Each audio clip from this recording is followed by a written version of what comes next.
Rise and shine, superstar. You're watching Provoking Purpose with Lele and Nsibande. Rise and shine, superstars, and welcome back to another episode of Provoking Purpose with Lele and Nsibande. I know it has been a minute, it's been a while, but I am back and hopefully better. I don't want to get into why I wasn't here. I just feel like it's one big excuse. So I'm back and I am committed to providing you with wholesome content.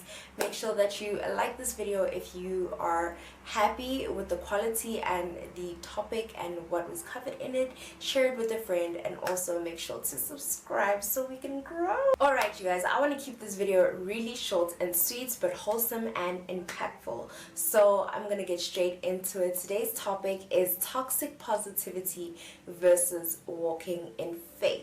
A lot of the time when we go through tough things, if you are a person who is going after a particular mindset or looking to become mentally tougher or stronger, we tend to deny our experiences. We tend to deny the fact that yes, it's a shitty time and we're going through a shitty time.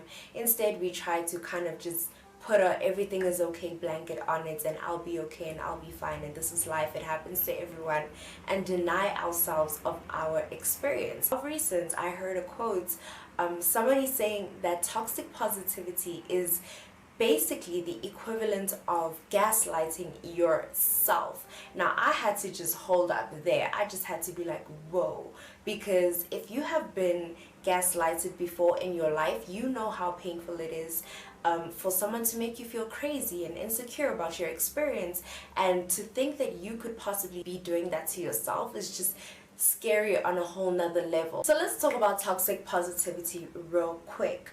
In the book The Subtle Art of Not Giving a Fuck, the topic of toxic positivity in the book is covered in the way of most people go through their problems denying that their problems actually exist.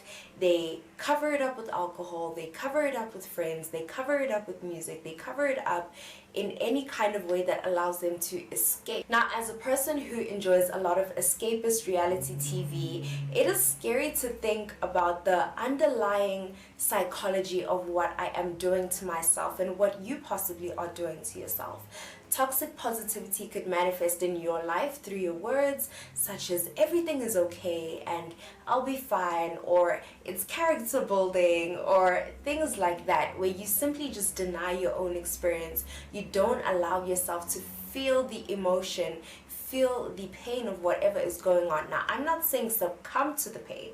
I'm not saying let your emotions dictate your actions, but acknowledge that your emotions are there. Experience them.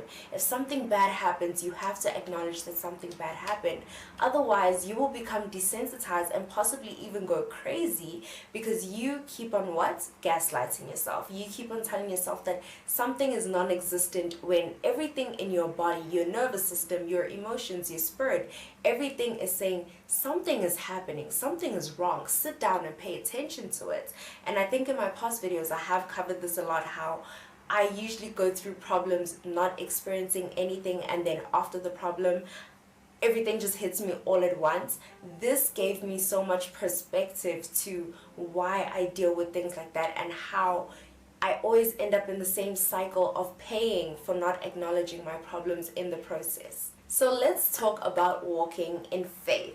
It's so crazy because if you are a black person who has grown up maybe experiencing depression, you would typically associate the church with toxic positivity, right? You tell your parents that you are feeling depressed, you're feeling down, and they take you to church to be prayed for.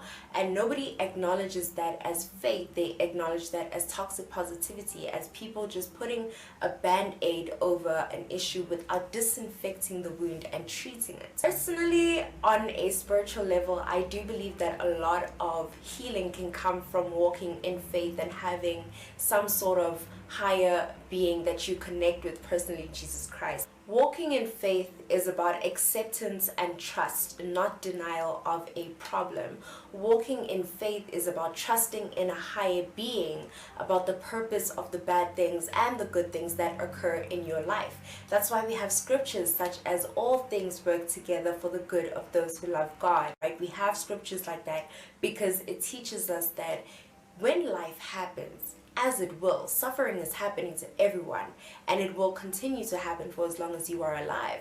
It does not mean that you should be desensitized to suffering and struggle. It does not mean that you should ignore your own cry for help during your suffering and struggle. But it is so that you know that you are not going to stay in this pain forever. This too shall pass, number one. Number two is that this is here to build you. And yes, it burns. If you have been to the gym before, you know that squatting with a heavy weight is not easy. It is beneficial, but it is not easy. It still hurts like hell, but at the end of the day, it grows your muscles, right? And that's what you need to shift your perspective of pain to, that although this hurts, and yes, it does hurt, I'm going to take time to acknowledge that this hurts. I'm going to take time to pace myself. I'm going to take time to give myself the correct attention that I need. It hurts.